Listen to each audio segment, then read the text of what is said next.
Hello. Love that little clip there. Caught off guard, caught me slipping. I think I was on that set. I think that was like one of the first things I was on as like a freshman. I was just in the back. Kind of an iconic moment for everyone involved. Definitely Michael, star of the show. Tell us what was going through your head in that video, Michael, just before we start. I don't remember when that was. I don't remember. That was 2 years ago. I don't think I was in that class because I think my mom got me that sweatshirt like last Christmas, or like the Christmas before. So I think that was. I don't think I was actually a 110 student. I think that was just when I was helping out, being one of the things. Might have been spring 2020. Look at Michael. Even back then, advice, giving help, giving assistance. Stay tuned. One of my later, favorite Michael will pastimes. Yeah, usually Hi, one of the pastimes is helping out. It is me. That was nice. I wish I knew who you were. This week we have some awesome topics planned for y'all. We're going to be talking a little bit about the housing situation for a lot of URI students and what the school has been doing, what Narragansett it's been doing. A former Bachelor contestant coming out this week. Some environmentally friendly and COVID friendly things to do this summer to get out and about, and then a little bit more about the Chauvin case and the verdict that was reached today. First, starting off, we're going to talk a little bit about housing. Does anybody have any specific grievances? Because I know I do. Let's hear yours, Lee. Let me just unpack this real quick. So I'm a junior, and with COVID, we don't get like priority housing. Wait, my whole plan was like, oh, I'm gonna study abroad. Obviously, it was a little dicey just because of COVID. I didn't know if it was gonna happen, and I found out recently that it's not. So I've been trying to find like a split lease type situation just for the fall semester. So I have a lease signed for spring. So I was trying to find like other ways to find housing, and the school is basically like only underclassmen get housing. You can be waitlisted, and all of these properties off campus for single person now are like $1,100, $1,200 a month, or they're like full year leases, and it's just a little dicey because I feel like there's not that many resources now for students looking for housing, and I know that I've seen a lot of people in similar situations. Lee, they told you that it's only underclassmen? On the website, basically I found out last week that I couldn't study abroad. And on the website, it says that upperclassmen students can apply to be waitlisted, but I missed that deadline because I assumed that I would be abroad. So Yeah. Pretty sure now once I'm you still move off sleuthing. campus. What? Are you on campus right now? No, I'm off. So once you move off, yeah, then it's harder to get back on. At least Yeah. that's how it was when I was there. So I'm just sleuthing right now for a sublease. May have something for you. You should try the Women's Center because that's where I lived, and they are good about things like that. If you would be open to living there, I don't know. I'm just sleuthing right now. I think I just heard a lot of people, especially seen on Facebook and all the groups, wasn't able to get housing, or last minute housing plans changed. And I feel like that's something that's very stressful for college students because next year we are projected to go back to in-person meeting. And if you can't find housing, you're going to have to go back online, which is probably very disheartening for students. So my roommate is one of those people who can't get a room right now. And it's weird because in his situation, he lives an hour away in Burrillville, and he doesn't drive. And he's emailing a bunch of people telling them that, and yet he's number 250 on a wait list. It's ridiculous. That's ridiculous. It's like you can't plan in-person classes and not have somewhere for everyone to live. Like, how in a normal year when online wouldn't be an option, what would they expect people to do? Like, it just doesn't make any sense. Yeah, I definitely feel like they're telling students way too late that they won't have secure housing. And I think that's crazy if they aren't going to have online options for the coming semesters. I know a not girl as many, not as many are accessible. I feel like because we are moving back to predominantly in person. I know for myself, I've also been looking for online classes just to be safe in case I can't get housing. And the options are like substantially different from what they were during like COVID times. So I'm almost wishing like, oh, I wish we had more online classes now because this housing situation is so tricky. And then with That's hard too with your major, though, like online Right. classes. Yeah, Student. I feel like that's not the way it should be. I feel like you want to be on campus learning in person. I if you very go to much college do, at all. yes. What's the point if you're just going to take it online? Right. And I guess with the ordinance too, it all kind of works together because Narragansett is where, as most of you know, a lot of upperclassmen do live. And there was an ordinance recently that we talked about a few weeks ago where I don't know if they've changed it or not since then, but 3 or more, 3 is the cap, and more than that, unrelated people cannot live in the same house together, which like really kind of screws a lot of college students over.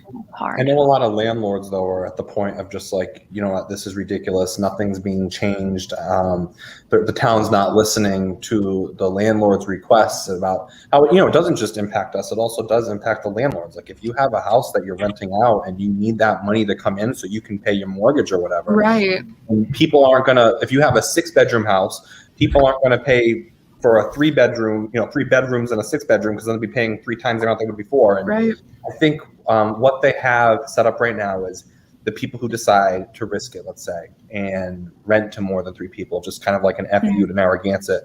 If they find out and end up enforcing it, they're threatening a $250 fine a day, I believe. Is it per student? I'm not sure, but it's $250 at least a day for everyone who's over the limit.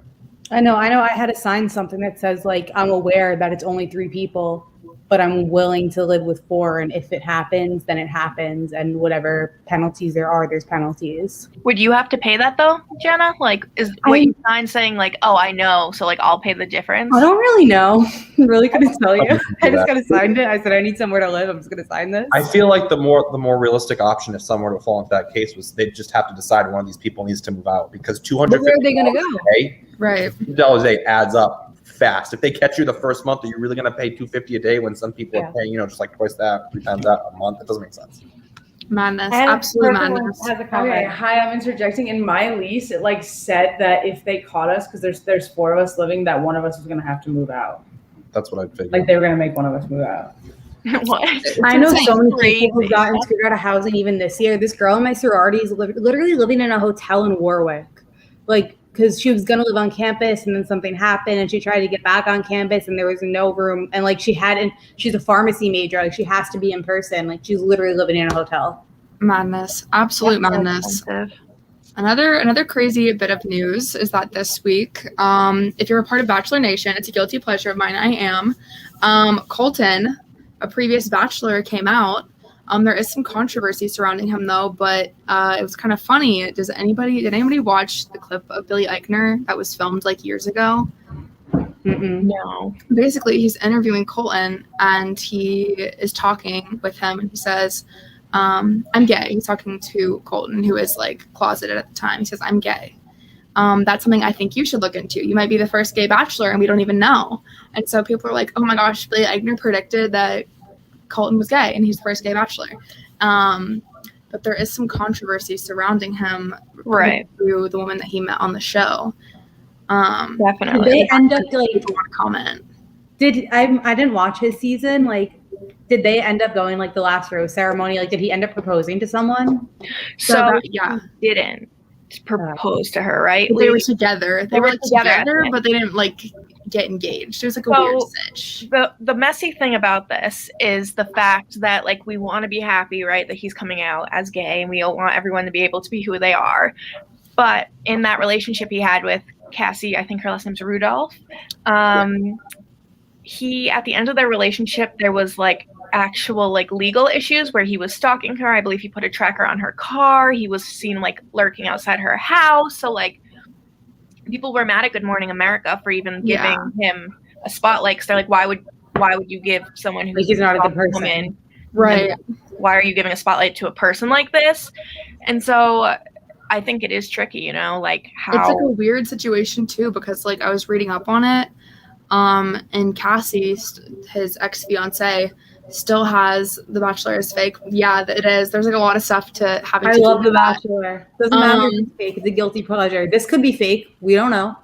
yeah, we're all fake. Cassie has a bunch of fans and they're like reaching out. And I guess she dropped the restraining order later, but I just think it's odd that like none of that was mentioned like as forefronts of like all the stories about Colton. It's just like Colton's gay, yay, and it's like, but Colton also has done lots of things that are not cool. Yeah. And they did reach out to her to ask for a statement, which I feel weird about. And she said, you know, I'm still processing a lot of things at this time. And I think that's hard. Like, don't even ask her for that. Like, she went through something traumatic. Like, is this really the time I was just about to ask a dumb question. I was going to say, are they together? Were they together recently? But obviously not. He was stalking her and all that stuff. They were together during COVID because he caught COVID and he was living with her family at the time. And they like took care of him on like, he had like a whole floor of their house to himself. Wow. Yeah. So it was like a big video. He does like a big video and he was like, I'm a big, strong guy, but COVID's like really affecting me, and it got like really popular and a lot of people were like sharing it and stuff. So it was pretty recently not pretty recently, but within the last like 6 to 9 months they split. So that's gotta be so hard to just like, I don't know, have been in that relationship with someone and then realize like nothing was gonna happen because these weren't real feelings or something like that, because he couldn't let himself realize what he wanted to or let other people know that. That's just, wow. Still here. Another kind of tricky topic and tricky thing to think about is the state of the Earth presently. A couple weeks ago, we talked about Seaspiracy and different trips to space, but this week we're talking about Earth Day, which is coming up on Thursday, and things that we can do to save the Earth and keep us sane this summer, as well as like some safe plans and activities we can enact to help our planet, because I think it is very important to remember these things, even when there's a lot of crazy things going on in the world. Plant a tree. Gardening. What kind of tree, if all of you were trees, this is just really quick, what kind of tree would all of you be? Go. Like, no thought, go. What kind of tree? Maple. Birch. Redwood. Although I thought weeping willow first, but that's sad. Catch me crying. Anyway. Natalie has some good things that we can do to save the Earth. And I would like to know about them now. Well, right now. That you can do to make just your life more sustainable. You can do things like compost, ride your bike and drive your car less, or carpool. You can save water by taking shorter showers and not run the water when you are brushing your teeth or scrubbing dishes. Those are some really simple household things you can do. I know we always say it is big companies and big corporations that are doing the most of the polluting, and that is very true, but I don't think that should take away from personal accountability. I think something really important about like the Earth in regards to summer is like when you go to the beach or a park or something and you like have like a picnic and you make a bunch of trash, throw it out, take it with you. I know a lot of the Rhode Island beaches have like a take it, and I don't know, it's some weird wording. Like if you're bringing something on, you're bringing it off. There's no garbage cans even. Like they don't want you polluting. They don't want you missing the garbage can. Like you're bringing your trash home with you. Yeah, this for sure. And even if you're hiking, if you see something, you should pick it up and take it with you. Mm-hmm. Yeah, another good one is to not litter too. Yeah, I think it's important to remember, like a lot of people always think like, oh, what can I do? But like the little things count, like whether it's just like you're recycling or picking up trash or using like a reusable water bottle instead of a plastic one. Exactly. Like this past weekend, I was doing a beach cleanup with a service organization I'm a part of. We picked up like 8 bags of trash at Narragansett Town Beach, and we're supposed to like count the number of trash because we are doing it through this like ocean conservatory, and they want to know what kind of trash people are like polluting and like putting on the beaches. And we probably could have filled at least half of a bag with just plastic water bottle caps. So wow. I think it's like crazy, especially because like there are so many like resources out there, And you save money if you just buy a reusable water bottle. And like Natalie was saying, like especially for the summer, like carpooling, like reducing your use of water, like Jenna was saying, like not wasting things, just doing your part. I think it's very important. It's the only one we have. The only one. Another thing that happened this week, lastly, we talked about this a couple of weeks ago, but it's pertaining to the murder of George Floyd. The Chauvin case came to a close today when they reached a verdict that the police officer, Derek Chauvin, was guilty on 3 charges of second and third degree murder. If anybody wants to talk a little bit more about that, because I haven't spoken a lot today and I feel bad. But I want to hear what y'all have to say about it, because I think it's really important to talk about. Yeah. No, go ahead, Jenna. Oh, I was just going to say, I think it's good to see that justice was finally served and all the bad that brought. Justice was finally served. That's all there is to say. I saw a post, not to be controversial here, that it's not really justice. This is just accountability. This is like the first step in a long list of things that we really need to be doing. He should be held responsible. He should be held guilty for all 3 charges. He is guilty. Yeah. And this is still a problem we face every day. A 13-year-old was killed last week. This is not over. Every single person needs to be held accountable. And this is literally an epidemic. Yeah, Amelia, I agree. I think that's really important. This man was caught on video murdering someone. They were telling him that George Floyd wasn't breathing, and he's just going to jail for something that he did.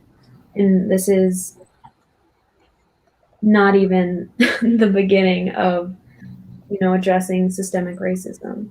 And I think that's important to acknowledge, that this isn't the end of this movement. It hasn't been put to a close yet.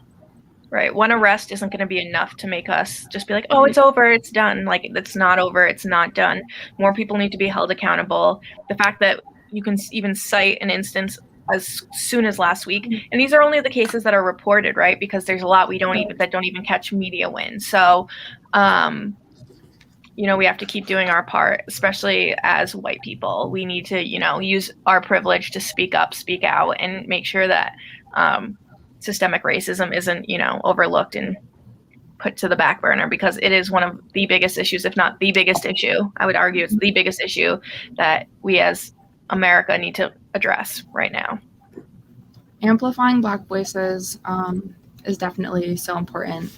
And I'm glad that the conversation has continued with such force and with such power.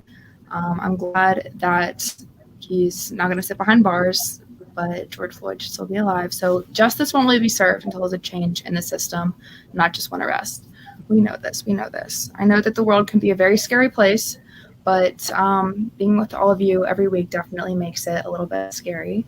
We're glad that you're able to join us this evening to talk about some entertainment buzz, some things going on in the world, and the world that we live in itself. It's been such a joy to be here with you this semester, and we will see you again as soon as we can. Thank you for joining us. Everyone say your goodbyes. 20-somethings. Goodbye this season. Goodbye. Goodbye.